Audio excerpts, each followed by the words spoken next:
You're watching the KOAM Morning News on Fox 14. Right now at 7, Neosho residents will be voting soon on a tax for online purchases. Also, a grass fire burns more than 300 acres in southeast Kansas. And we've got a pretty decent day out there. That sunrise looks beautiful. Have a look at that forecast. Get you out the door coming up. The 4 states' most watched news starts now. Good morning and welcome to the KOAM Morning News on Fox 14. I'm Melissa Alexis. And I'm Chris Warner, just after 7 a.m. now on this finally Friday, March the 28th. Here we are. We are almost to the weekend, Yes, which means we indeed. have made it all the way through the week again. Yep. It's a miracle how Very we do that every exciting. week, but there we are. And if you got something, you don't have anything going on this weekend necessarily. That's true. Something fun happening in Pittsburgh. Of course, the opening show of Pittsburgh Community Theater's 2025 season begins this weekend, and it showcases a familiar face. KOAM's very own Anthony Saviello gives us a look into the rehearsals leading up to opening night. The stage is set and the actors are in their places. A group mixed with those who have been around for years. I'm actually surprised I can still memorize this much dialogue. Really, I mean, it's a challenge. When I was young, I could memorize like that. Give me that. And those who are new to the scene. The combination of actors who have been with the theater for years and years, very seasoned actors, getting to work and interact with the younger, newer members. It's just been lovely. Written by Ken Ludwig, Lend Me a Tenor is a comedy about a night at the opera gone wrong. Faith Paoni, the show's director, says it's a show that will make you laugh. I keep laughing every single time I watch the show. I'm snickering all the way through. I'm amazed that after 2 months, the comedic timing is still there. The funny stuff is still there, and it just hasn't gotten stale, and I think that's amazing. One memory exclusive to those in the show is working with those they call friends. And I am thrilled to be on stage with some of the people that I've worked with in the past here with the Pittsburgh Community Theater, and thrilled to share the stage with them because they're all so good. I think the biggest challenge is directing friends and people you really like, and so you don't want to be mean, you don't want to be too strict, you want them to like you, and also everybody's a really good actor, the newcomers and the old timers, and everybody has an opinion and everybody knows how they do it, so that's been a challenge to keep that balance.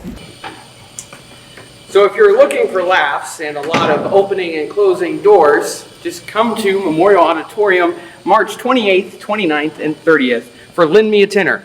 You'll see me, KOAM's very own Anthony Saviello, and you'll have a belly full of laughs. In Pittsburgh, Anthony Saviello, KOAM News.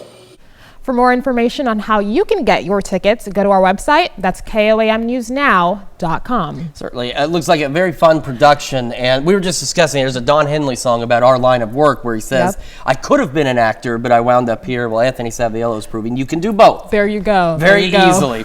All right. Well, it looks like a great show. However, you'll want to keep an eye to the sky as we head into the weekend. We'll go over those details with you in a moment. First, though, this live look at the sunrise. The sun hiding behind the best hotel there, downtown Pittsburgh. We got a few clouds, and clouds will continue to increase as we go through the day. In fact, there's a few of those clouds right now. Every time it does this, it's like the alien ships in Independence Day when they started arriving. But we do have those clouds. They'll continue to increase. Future track, I think, is going a little over the top with the rain coverage down south, but we do have that chance of an isolated shower thunderstorm, mainly in our southern counties. Could get a couple of sprinkles north of that point. And by about 5 o'clock, those showers are out of here, and clouds will continue again to increase overnight tonight. And then we'll head into tomorrow, and that's when things get a little interesting. We do have an elevated risk for strong to severe thunderstorms across most of the area. Now, I know it says tomorrow, but again, with the way the Storm Prediction Center works, this is actually carrying into early Sunday morning and starting in our area about 11 o'clock tomorrow night. That's why we have the low to elevated risk moving east on Sunday, because these storms will roll through. They'll be done with us pretty early, and they'll lead to the potential for, unfortunately, a significant severe weather event to to our east. And we'll talk more about what we're expecting in our area with the full forecast, and that'll be here in just a few more minutes. We're at 58 in Joplin, 55 in Pittsburgh, and bear in mind we should be in the low 40s this time of year, and we are not. Upper 50s for most of us. We got 60 in Anderson and Jay. Otherwise, a just very mild, not a bad start to the day whatsoever. So again, clouds will increase through the afternoon. Southern portions of our area, maybe a shower or a rumble of thunder. No severe weather or anything today. And we'll have highs going up into the low 70s with those south winds gusting upwards of about 30 miles an hour. Still be breezy tonight and into tomorrow. And then we have the storm chances. All those details here in just a few more minutes. Melissa? Thanks, Chris. We'll see you soon. Multiple fire departments worked to put out a grass fire that burned more than 300 acres in Cherokee County this week. This fire swept through an area about 3 miles north of Columbus along Highway 7.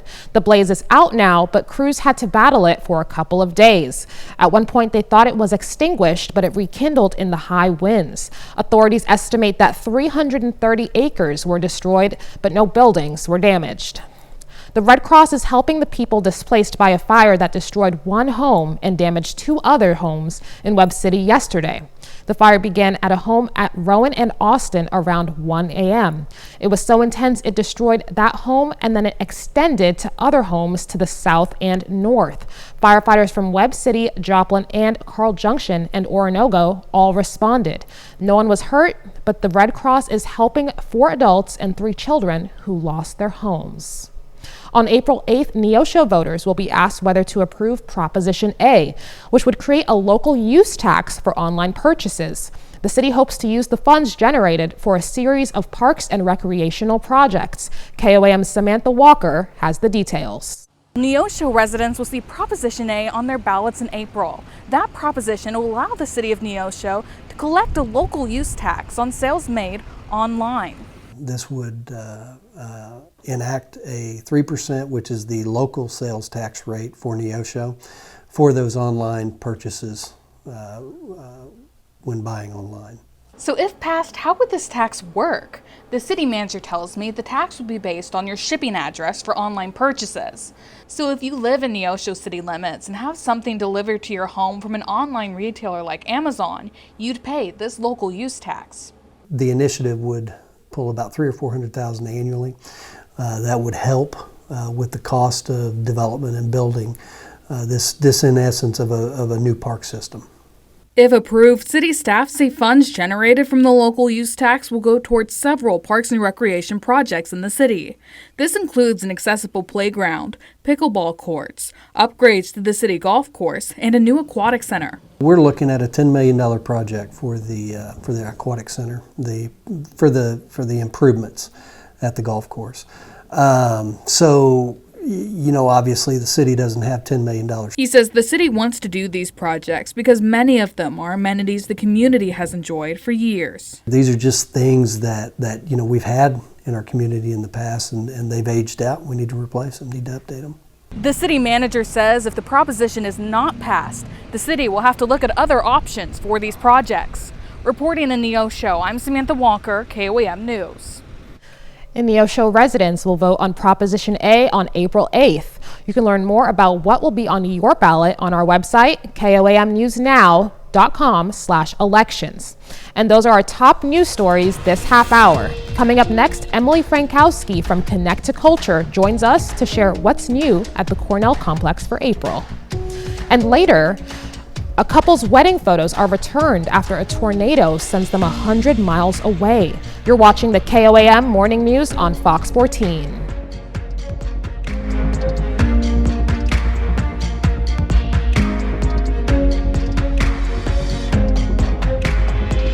Emily Frankowski from Connect to Culture joins us this morning to discuss what you can expect at the Cornell Complex in April. Good morning. Good morning, Melissa. How are you? I'm so good. We're excited to take everyone kind of on a time warp at Connect to Culture this April. That's exciting. So tell me a little bit about Pirate School's Sea Dreams. Yeah, so first we're going to go back to like the 1500s when pirates walked around.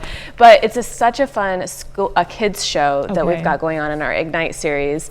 And it's perfect for, you know, that first grade through 8th grade. And it's Pirate School Sea Dreams. And Professor pirate Billy Bones will teach you all sorts of lessons, you know, kind of this lighthearted mischief that pirates get into, but also, you know, really important lessons like social courage and how to be polite. So just for you adults out there, it's not going to be all fun and games, you know, but it's a really interactive show and just a lot of fun for families to take their kiddos to. And so we're looking forward to having David Engel, who is a notable veteran New York actor who has created this one-man show. So a lot of swashbuckling fun. That sounds awesome. So tell me a little bit about the Rats and People Motion Picture Orchestra. Then we're going from the 1500s, then we're going to go to the 1920s. Nice. Okay. When silent films were around. And you know, silent films were anything but silent. You know, you didn't hear the dialogue, but usually there was live orchestral accompaniment or just a pianist. But this is a St. Louis-based live accompaniment orchestra that comes and they'll perform to 2 Buster Keaton films. So we're going to perform to The High Sign, which is a notable 1920s silent film, and then Sherlock Holmes Jr. So it's going to be a lot of fun. So live, you know, accompaniment to these movies, you're going to it's preserving that art form of silent film and live orchestra. Awesome. And can you tell me a little bit about the Sean Johnson Big Band experience? Yes, so we're going to stay in the 1920s and we're going to kind of nod back to the Frank Sinatra times and those big bands. And so if you are a Frank Sinatra fan, if you're a fan of Michael Bublé, Sean Johnson is right up your alley. He's also known for being a part of Tonic Soul Fa, which is a really well-known a cappella group. But this group is so amazing. You know, you're gonna have a lot of fun. If you have jazz buffs out there, it's a, you know, a big band experience, and his voice is just so smooth. And so if you like that 1920s big band, they're going to, you know, give it a contemporary flair to jazz pop. So we're looking really forward to that one too. Awesome. And so for people who are interested, how can they get their hands on tickets for these events? Yes, get your hands on tickets now, because, you know, we have a show on Sunday. It's pretty much sold out. Wow. So we really recommend that. If you want to go to connect2culture.org, that's connect with the number 2 in the middle, culture.org, or come on down to the Cornell Complex. We can get you tickets at the Connect to Culture box office, or you can call us.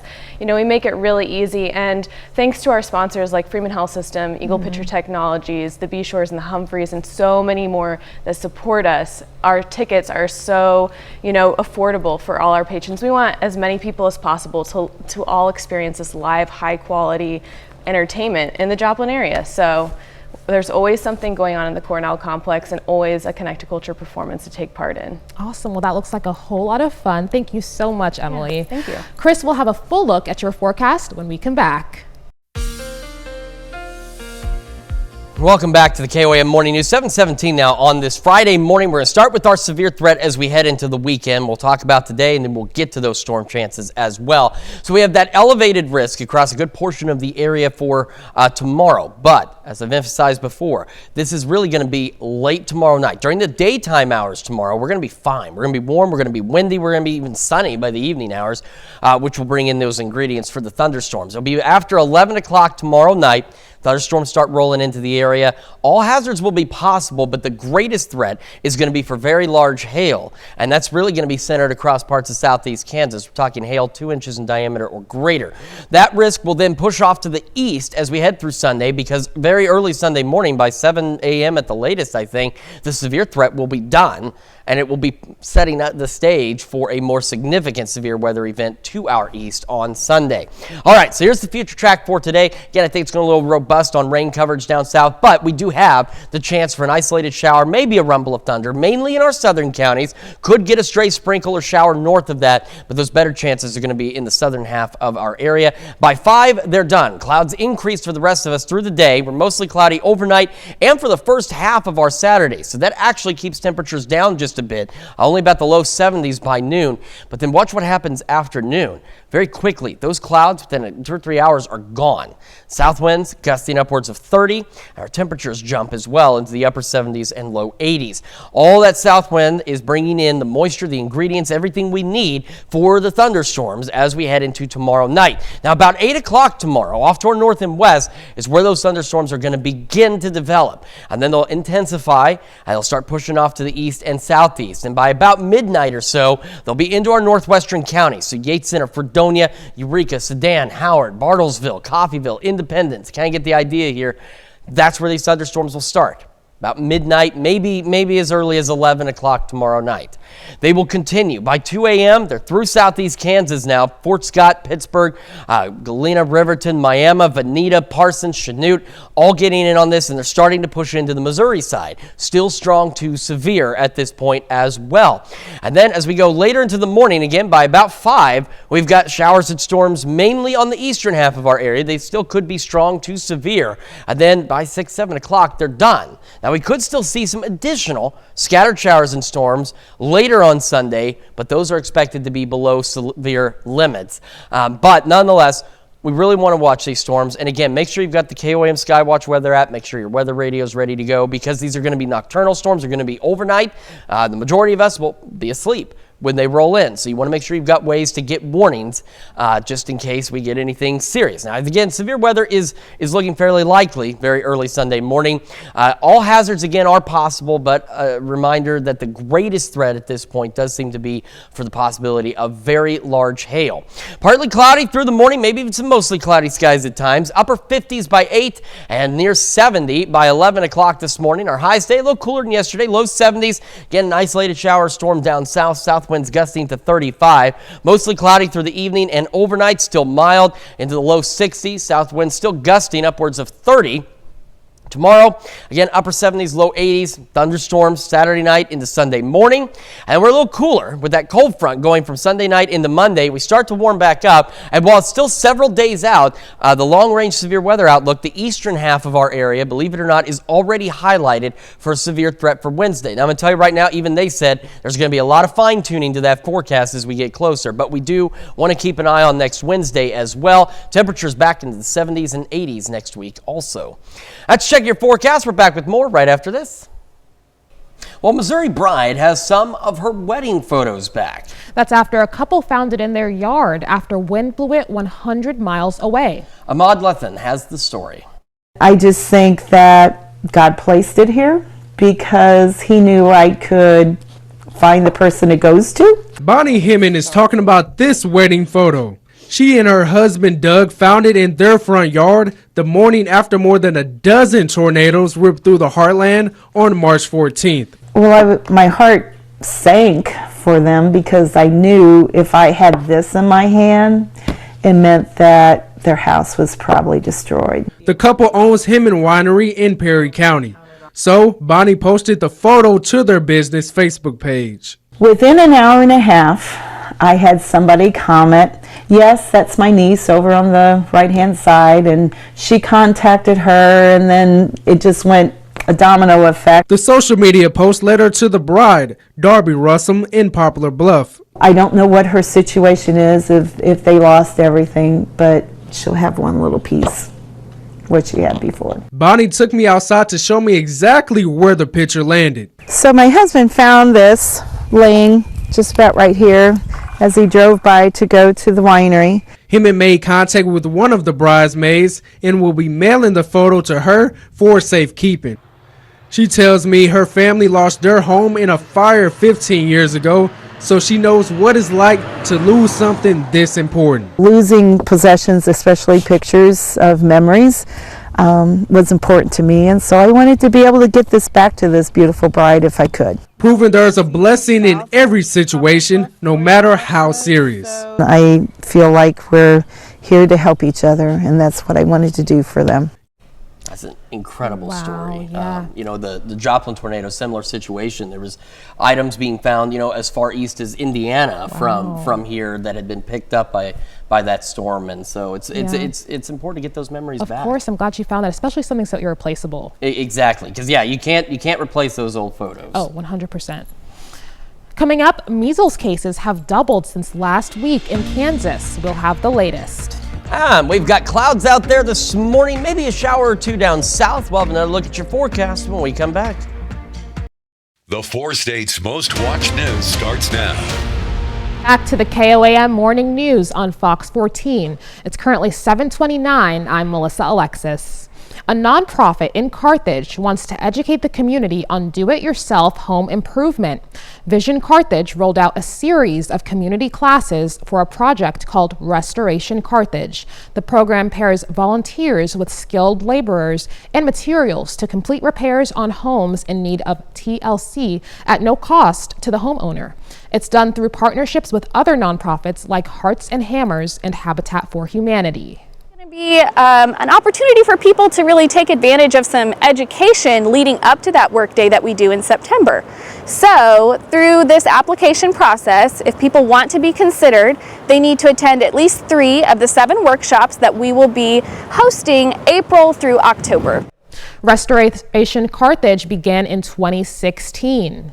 The Church of Nazarene in Carthage hosted a lunch for senior citizens. The church hosts the event every month. For the cost of a donation, people can come in and enjoy a lunch made by volunteers in the church. Not only does the church host the ones that come is just amazing. They come at 10 o'clock and it doesn't start till 11:30, and they just have a good time visiting around the table with whoever they happen to be sitting by that month. We just feel so blessed. We want them to know that Jesus loves them and we love them, but it's a community event. Not only does the church host the Senior Laugh and Lunch once a month, many times the event may feature live music or guests like Carthage Health. Now here's Chris with a quick look at your forecast. Yeah, we're going to start with this live look downtown Pittsburgh. We got some clouds increasing out there, so we're going to have that mix of partly to mostly cloudy skies through the morning, and then all of us get in on mostly cloudy skies heading into the afternoon. You can see the same thing from the MoDOT camera at 20th and Rangeline looking back to the east along 20th. Future Track is showing that possibility we have for some showers, maybe a rumble of thunder, mainly in our southern counties, but we could get a stray sprinkle or shower north of that point as we head through the afternoon. Most of us, though, up north will be dry, and it'll be breezy today as well. And by about 5 o'clock or so, those shower chances are out of here. Now, again, for tomorrow night into Sunday, we have an elevated risk for strong to severe thunderstorms across the region. Large hail is the primary concern, even very large hail in parts of southeast Kansas. But all hazards will be possible, so we're going to watch this very closely. And it starts to roll to the east as we head into Sunday, ahead of a more significant severe weather event to our east Sunday afternoon. And we'll have more details on that severe threat here in just a few more minutes for you. Sitting at 58 in Joplin and stuff. It's warm out there. Be warm today, by the way. Awesome. See, super warm. And yeah, there's those temperatures. Hey, it's Friday, guys. It's a Friday, you know, I'm about ready for a nap, honestly. Upper 50s out there across the board. We're going to make the low 70s eventually for those highs. Again, a couple of stray showers, rumble of thunder, clouds increasing through the day. I got another very mild night ahead of us. And as I promised, we'll have a full look at the forecast for the weekend. We'll break down that severe threat for you. And believe it or not, we're even looking at a severe threat next Wednesday. Details in just a few more minutes. Now, Melissa, I'm going to send it back. Awesome. Thank you, Chris. Kansas health officials report that measles cases have doubled in the state since last week to 23. All but 2 of those cases are infected children. While the state is working to find the source of the outbreak, they say it could be linked to cases in Texas and in New Mexico. Cale Chapman spoke with health officials about measles and how they're preparing for its continued spread. Typically has a high fever associated with a rash. A virus many thought they would never see is spreading. Cough, congestion, runny nose, and red eyes. Measles, eradicated over 20 years ago, is back in Kansas. It's very frustrating for us in the pediatric community because this was an eradicated disease and now we are seeing outbreaks of it when it's a very preventable illness with vaccination. All 23 known cases are located in the southwest corner of the state, in Stevens, Morton, Grant, Haskell, Gray, and Kiowa County. But because measles is so contagious, it could spread quickly across the state. We don't know when measles cases will come to Sedgwick County, but we always are prepared. We've been meeting with medical partners around town to make sure that they're clear on what they need to do to watch for symptoms, how to report the disease, how to test for measles. It's not too late to get vaccinated. Dr. Stephanie Kuhlman with Wesley Children's Hospital says if you're going to an area with an outbreak like Southwest Kansas, you can vaccinate your children early. The way to stop the spread of this is to vaccinate if you haven't. You can vaccinate down to 6 months of age. You can go ahead and give that first dose early. And then give that second dose between 12 to 15 months of age, as long as it's been more than 28 days apart between those 2 doses. The ongoing outbreak has infected nearly 400 people. Dozens of people have been hospitalized and at least one person has died. That's a look at our top news stories coming up this half hour on the KOAM Morning News. Shannon Becker joins us to share his big 3 stories of the week.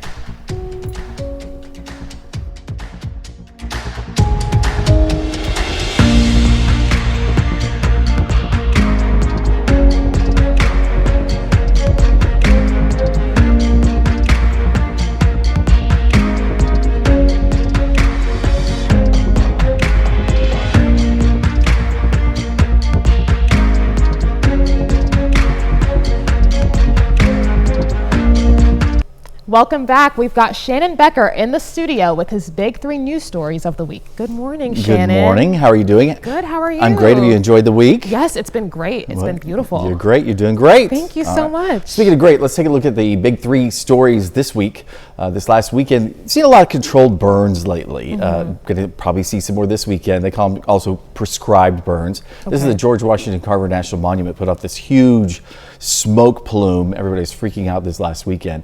And then as we were there, check this out. A dust devil. Have you ever seen one of these before? I've never seen one in person. Yeah, me but it's it's a tornado as the heat is rising up from the what's already been burned, and then it was kind of a little bit breezy to the west.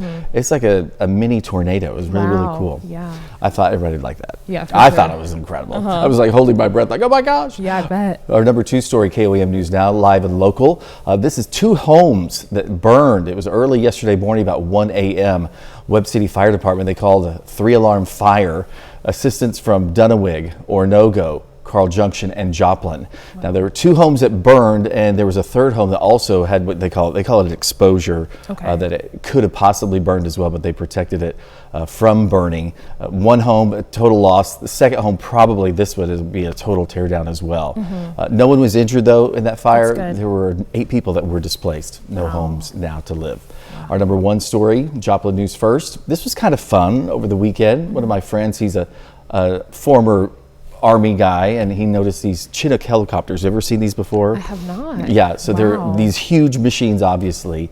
They were just taking a potty stop, just a bathroom break, getting some gas, and buying corn nuts and Dr. Pepper, I think is what I heard. Nice. Sounds disgusting, doesn't it? Corn nuts and Dr. Pepper. So they were just there for about an hour. They refuel. It's just a routine stop that they schedule a day in advance. No big deal.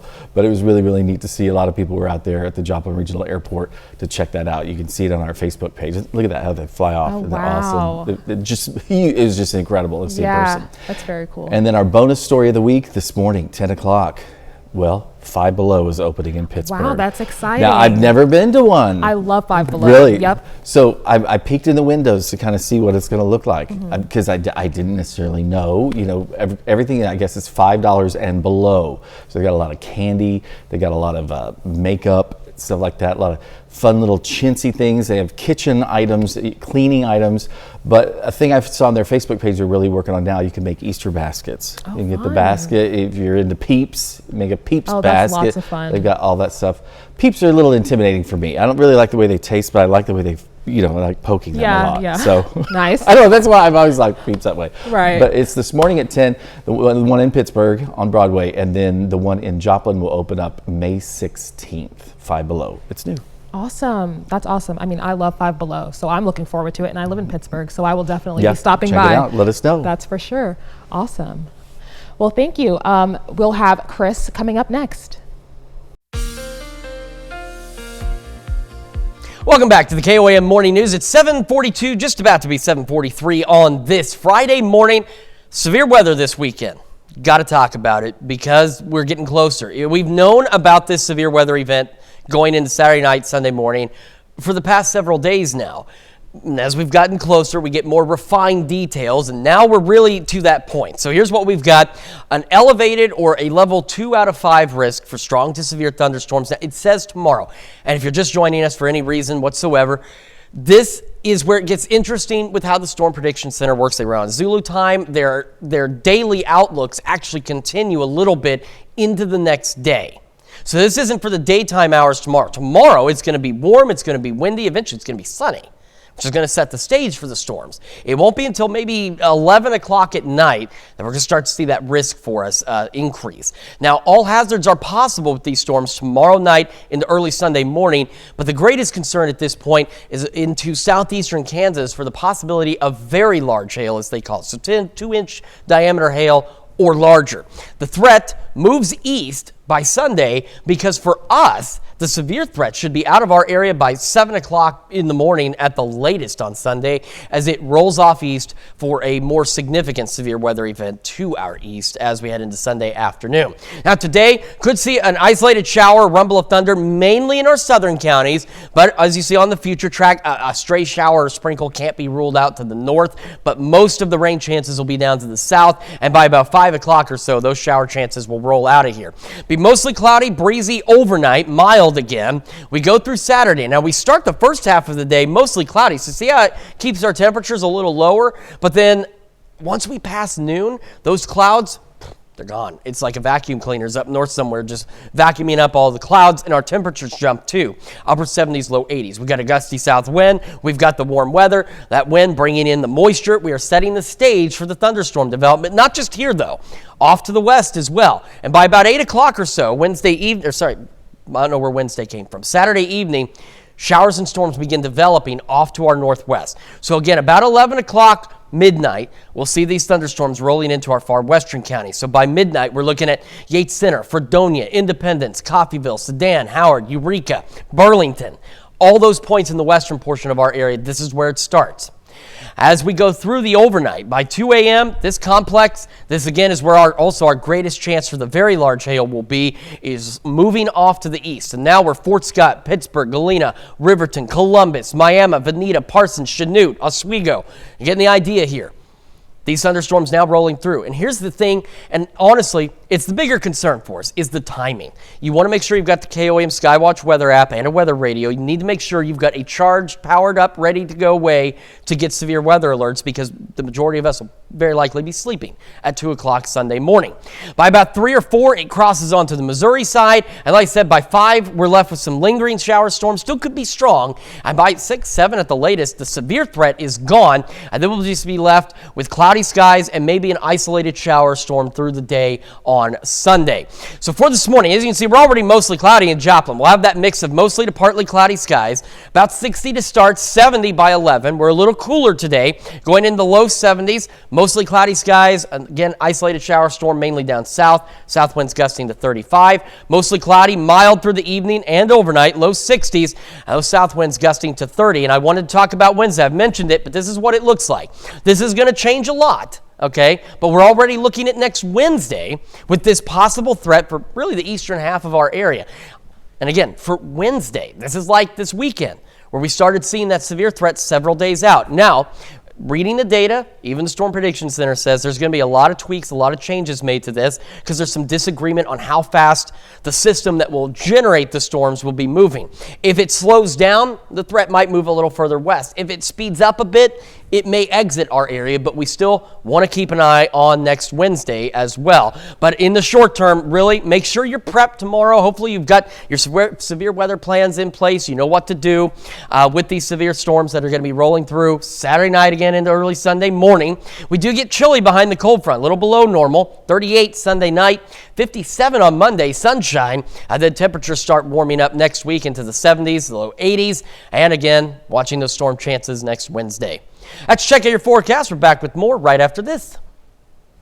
Georgia firefighters responding to a fatal fire find several dogs who survived in a nearby shed. Now, with a little training, Juan has risen to the rank of lieutenant, and he'll be able to help the firefighters and the community as a therapy dog. He has absolutely been a morale boost for our department. Release.